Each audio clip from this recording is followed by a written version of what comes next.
The Railway Series, Book Number 39, Thomas and the Fat Controller's Engines. Written by Christopher Audrey, with illustrations by Clive Spong. Dear friends, I went to see the Fat Controller the other day. I told him that in 1995 it would be 50 years since the first stories about his railway were published. Good gracious me, he had said. We must do something to celebrate that. And he set to work. Not everything went quite right. For instance, Thomas...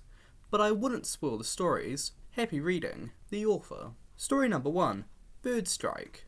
I know what a Jubilee is, announced Henry. It's an engine called Bahamas. I met him at Crewe. Isn't it a sort of party? Asked Percy. Thomas and I took some scouts to one once. That was a jamboree, put in Thomas with a chuckle. Oh, was it? Said Percy. Sorry. Gordon smiled. Actually, it's a train, he said knowingly. Flying Scotsman told me the Silver Jubilee used to run from London in the old days. But we're not in London, objected Henry. And if it's a train, why do we need it? James continued. We don't, interrupted a well-known voice. Our Jubilee is a golden one, because in 1995 it is 50 years since stories about us first began to be in books. I thought it would be a good idea to celebrate. It is a party, squeaked Percy excitedly. The Fat Controller laughed. Sort of, Percy, he agreed. I haven't worked out the details yet, but you will all know about it in plenty of time. The engines were excited. Will there be a special train? Gordon asked the Fat Controller. Can I pull it please, sir? Sorry, Gordon, said the Fat Controller. There will be a special train, but I can't spare you, I'm afraid. Anyway, have you forgotten about how you had coal and water problems on the other railway? Gordon had. You remember Pip and Emma though, don't you, Gordon? The Fat Controller went on. I have asked them to be my special train for the guests from London. Gordon puffed away. Near Henry's tunnel, the main line passed through woodlands and the high branches of the trees were full of birds' nests. Often, great flocks of birds circled above the railway, and sometimes Gordon had noticed them feeding in the fields nearby. Today, the birds were much closer to the railway than usual. Poop poop, whistled Gordon as he approached a farm crossing. Startled, the birds rose together in a thick black cloud. They swooped across the line in front of the train. One bird, larger than the others, had been perched on a gatepost beside the line. It flew so close to Gordon that its wings almost brushed his nose. As it did so, there was a bump, and Gordon felt his brakes come on. Why are we stopping? Gordon asked his driver. Perhaps someone has pulled the emergency brake, said the driver. Don't worry, the guard will come and tell us in a minute. But the guard had no idea what was wrong. There must be a leak in the brake pipe, said the fireman. He inspected the pipe from one end of the train to the other, but he could find nothing wrong. I can't understand it, said the driver, scratching his head. There's no leak anywhere, yet the brakes are on. It was just when those birds flew across, said Gordon. One nearly hit me, and there was a bump. Just wait a minute, interrupted the fireman. He looked quickly at Gordon's front brake pipe. There you are, he said triumphantly. The fireman laughed. That bird knocked the seal out of your brake pipe, he explained. Look. Well, I'm blessed, said the driver. I've never heard of a bird strike on a steam engine before. A crow did it on the Great Western in 1915, chuckled the fireman. I read about it only last week. Gordon was soon on his way again. The other engines laughed. Poor old Gordon, they chuckled to each other. Fancy being stopped by a bird. That's nothing to crow about, is it? Story number 2. Edward and the Cabbages. Edward's branch runs from the station at the bottom of Gordon's Hill. It runs along the coast to a port where the twin tank engines Bill and Ben work. Edward and Boko run this line, and Donald and Douglas, the Scottish twins, help them when things are busy. They all work happily together. The trains don't need to run fast, but it is not often that they keep the big engines waiting. Usually it is the big engines who are late. One morning James was delayed at the big station, and Edward had to wait for him. When at last he could start, he wanted to hurry to make up for lost time. Steady, Edward, cautioned his driver. I know we're late, but an accident will make us even later. Edward slowed, but as he approached the next station, his wheels jolted badly at some points.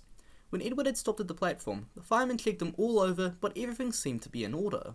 Edward set off again. He was beginning to gain speed when he began to feel funny. My front's all wobbly, he complained. Scarcely had he said it, when the fireman saw something bumping along the line beside them. Jiminy Christmas, look at that! He exclaimed. Quickly the driver crossed the cab and watched in horror as a round metal object rolled along beside them like a hoop. After a while it hit a stone and bounced away into a field. Very carefully the driver applied the brakes and Edward came safely to a halt. He was glad because his front now felt very loose. The driver and fireman climbed down and came to look at his wheels. There was no doubt what the trouble was. One of them wasn't there. One of your bogie wheels has broken off, said the driver. Thank goodness we were on a straight track and not going too fast. There could have been a nasty accident. A little later, the Fat Controller's telephone rang. He listened in astonishment. "What's that you say? An engine's wheel in your cabbages? I quite agree. It must have been a great surprise. One of Edward's, you think? Is he alright? Thank you. I'll see to it at once."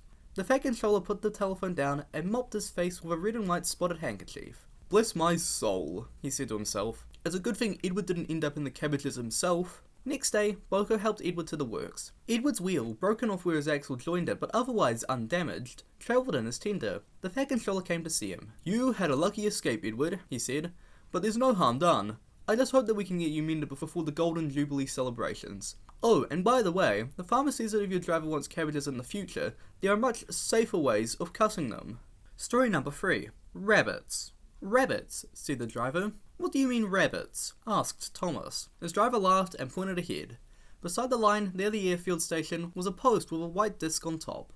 The disc had a red circle around it and a black number 10 painted on it. "Rabbits have been building burrows under the line," the driver explained. "They've made the ground unsafe, so the Fat Controller has had to bring in a speed limit here until the embankment can be strengthened." "But it's the steepest part of the line," protested Thomas. "How can I get up the hill when Annie and Clarabelle are full on market day if I can't increase my speed at the bottom?" "You'll manage," said his fireman, "but Percy's trains are often heavier than ours. He won't like it much." Percy didn't. One day, he stuck halfway up.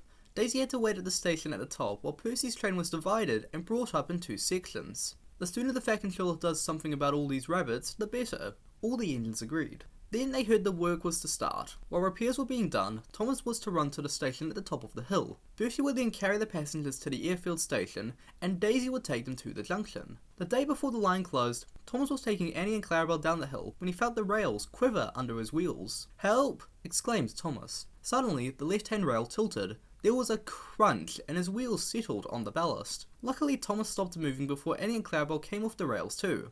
The guard went back to the station to telephone for help. Percy was shunting when the call came through. "You can't take those trucks to the harbour now that the line is blocked," said the station master. "Please take some workmen, bring Annie and Clarabelle home, and then help Thomas."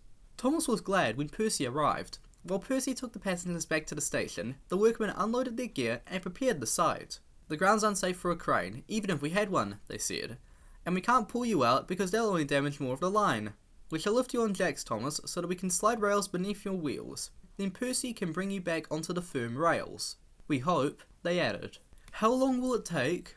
asked Thomas. The foreman shrugged. "Who knows," he said. 2 hours, maybe 3. Slowly, with a jack at each corner of his frame, they lifted Thomas until they could slide lengths of rail laid on their side, under his wheels. Then very gently he was lowered onto the rails. A strong cable was fixed to his coupling, and the other end was fastened to Percy. The Fat Controller had come to watch. "Are you ready? Heave!" he called to Percy. Carefully, Percy took up the strain. The cable tightened. Percy pulled again. The cable stretched and held. Very slowly, Thomas moved backwards, his wheels running in the grooves in the side of the rails. Then, with a jolt, first one pair of wheels, then another, and at last the third came safely back onto the firm part of the railway.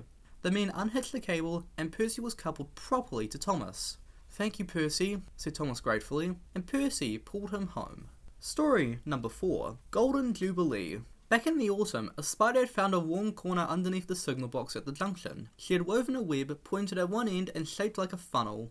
For a while, she lived very well on what she caught in it. Now it was spring, and the spider had moved on. She knew nothing about the preparations for the Golden Jubilee. "It's going to be a disaster," remarked Henry gloomily. "Important people, a special train, and nothing for them to see." "Och, your old misery," said Donald. "Look on the bright side. There's a week to go yet." "I'm sure it'll be alright," put in Daisy. She had been shy about living in the big shed at first, but was getting used to it now. "Well, of course it will," agreed Doug. "Have you ever known the Fat Controller's plans to go wrong?" "No," admitted James. "I've never known that." The other engines agreed, except Henry. "There's always a first time," he muttered darkly. But by the time Jubilee Day arrived, Edward's wheel and Thomas's branch line were both mended. The Fat Controller told Edward he was to run ahead of the special train to make sure the line was clear. "Does that mean?" he asked excitedly. "Wait and see," smiled the Fat Controller. Crowds began to gather at the big station. There was to be a red carpet, speeches, and a special luncheon for the visitors. "Last time we had a red carpet, the Queen came," remarked Gordon. As the special train drew to a halt, Emma grinned happily at Edward. "Got your 4 lamps arranged?" she asked. "Off you go then, we'll follow in a few minutes." At the junction, a breeze blew into the room beneath the signal box. It wafted the old spider's web between 2 electrical contacts. At once, everything in the signal box stopped working. Signals went to danger, points could not be moved. "Now what?" exclaimed the signalman. "There's a royal train due in 5 minutes. Edward stopped outside the signal box. Thomas, Percy, Toby and Mavis were already waiting.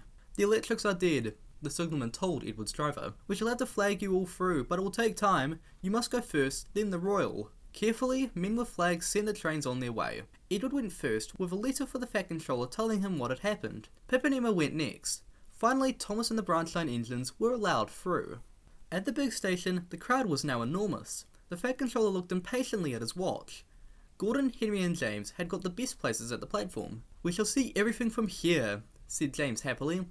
"If there's anything to see," grumbled Henry. Then they heard a whistle. "That's Edward," said Gordon. "He's had a wasted journey. Poor engine."